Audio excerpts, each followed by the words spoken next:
Unfortunately, it went away. It left. And I mean, he used to wear sleeves and he'd have to split them because he had nice biceps, big arms. And I'm going, what in the world did you? I thought he was lying to me. I said, no, you're lying. You've been sick and you've been fighting. He goes, no. He said, I just quit doing it. I said, wow, I didn't know it'd leave. Not like that. And he said, yep. He said, I just quit pumping iron. And he said, I just got lazy. And he said, I just started doing what I wanted to do. And I never picked up the weights no more. And it went away. I said, wow, it did go away. That's crazy. But see, faith is like that. That's why I need to practice more, and you need to practice more working in the area of faith. We need to practice, confessing those things and calling on the Lord. I believe we need to call on the Lord and have faith in everything we touch or whatever we're doing. We need to do that. Let me tell you a story or two. I remember years and years and years ago, we've been talking in Wednesday night. We were talking about the gifts of the Spirit out of 1 Corinthians, 12.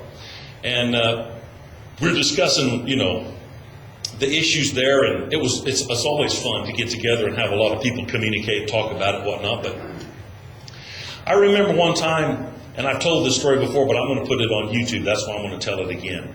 I remember I have this little 22 Browning. It's a little, lever action 22 rifle, and this has been years ago. And I took that little gun, and I don't know what happened, but you know how when something disappears and you don't see it for a long time, and you don't have a clue where that thing's at. It's like, man, I don't have a clue. I haven't seen it, don't know where it's at. Don't even have a remote clue where to start to look. And I turned Mom's house upside down. I turned my house upside down. I came up to the church, and I went through everything I could find, and I couldn't find that thing anywhere.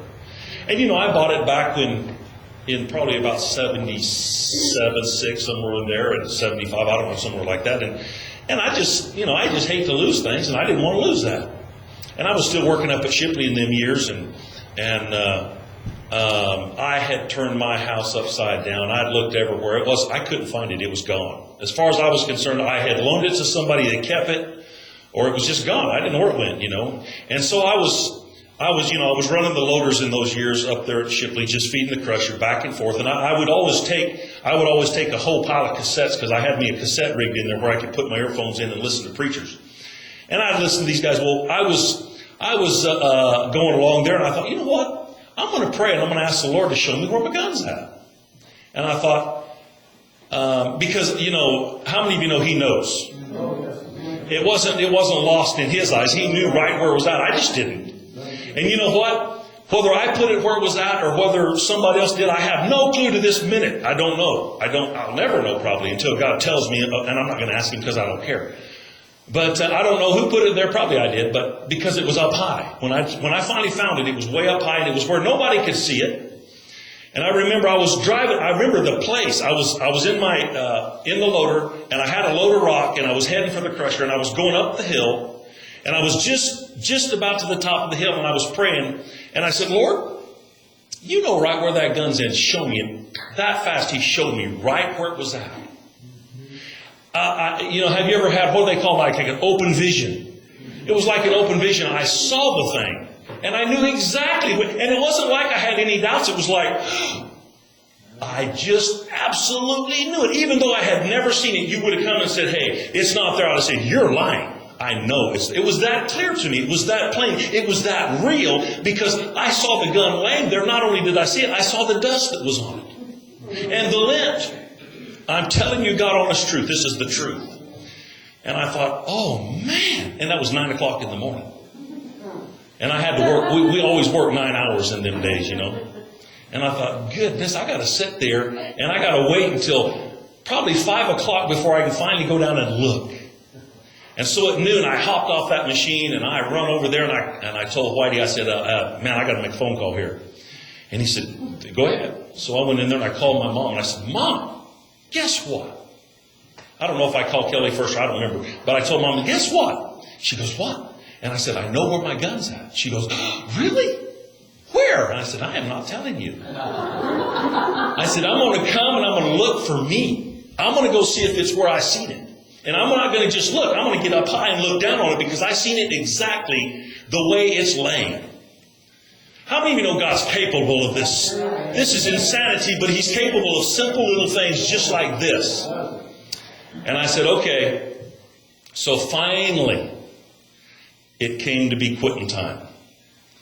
And in them years, I was riding a motorcycle back and forth to work. So I jumped off that machine and I run over there and I jerked my clothes on and I took off down the highway and I got home and it was at my mom's house. And so I gathered up the Kelly and we went off to my mom's house. And in those times, where my dad sits and watches TV, it used to be what was a garage, but now they turned it into like a little man cave. Well, we haven't even know what a man cave is. That's Dad's hole, you know. I'm just kidding. Anyway, I went down there and I got me a chair because my mom, over in the corner, when you come in their door and you come in and you got to turn left and you go into their house that way. So I came in the door and I turned left and they had, in that years, Mother had a big hutch back there and it had dishes and trash. You know, who knows what was in there. I don't remember. It wasn't important to me. It wasn't trash to Mom. That's just a term.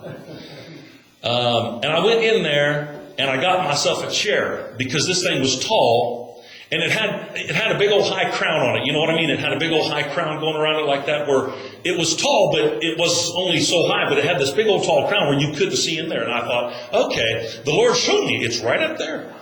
It's right on top of that dude right there. And I'm going, man, this is fun. I can't wait to get home. I jumped in there and I got home and I grabbed myself a chair from Mother's in the kitchen there and I set it there and I said, Mom, the gun's right up here. And I didn't tell you this part, but in the vision, I seen this much of a man's hand. Probably mine, I don't know. And I seen it lay that gun up there just like this. I seen just this. I seen it go over the crown and I seen the gun laying there just like this, just where somebody had laid it. That's exactly what I saw in my vision. Those are fun, I want you to know. Because I'd have never found this gun until today that Mom sold it, somebody had found it. But I didn't want to wait that long because I didn't know she's ever going to sell it. So I seen this and I thought, oh, this is going to be fun. So I got on a chair and I stood up, and on purpose I stood way above it and I'm looking down at it, just like I saw it, looking down at it like this. I'm going, man, that's incredible. And I reached down there and I wiped the dust off of it, just like I seen it. I seen it just exactly. You know, God is amazing. When He shows you things, it can be in precise detail. That's the power of God. There was no way I could ever do that, but He showed me in precise detail. I knew which way the hammer was laying. I knew where the barrel was pointing. I knew which end was the butt. I knew all of it because God showed it to me that quick. And I didn't pray and fast forever. I just simply asked Him, Lord, show me where the gun is. Boom, He showed me that fast. Incredible. And I remember looking down on it thinking, God Almighty, you are incredible. And I reached down there and I just picked it up. I wiped it off and I still have it to this day. That's a good story, ain't it? And that's the power of God's ability to reveal things. That's exactly how He does things when people work in the level of the word of knowledge.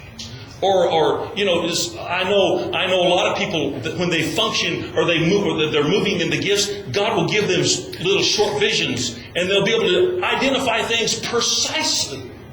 Because that's the way God will do it. He'll show you and reveal to you amazing little details that only He could know that. You can't know that. There's no preacher that can. I've had many people prophesy to me and there's no way they could know anything. But the Holy Ghost had to tell them because I didn't know. Have you ever had it happen? God comes and He starts talking to you through this guy and you're going, whoa, that's amazing. How'd you know?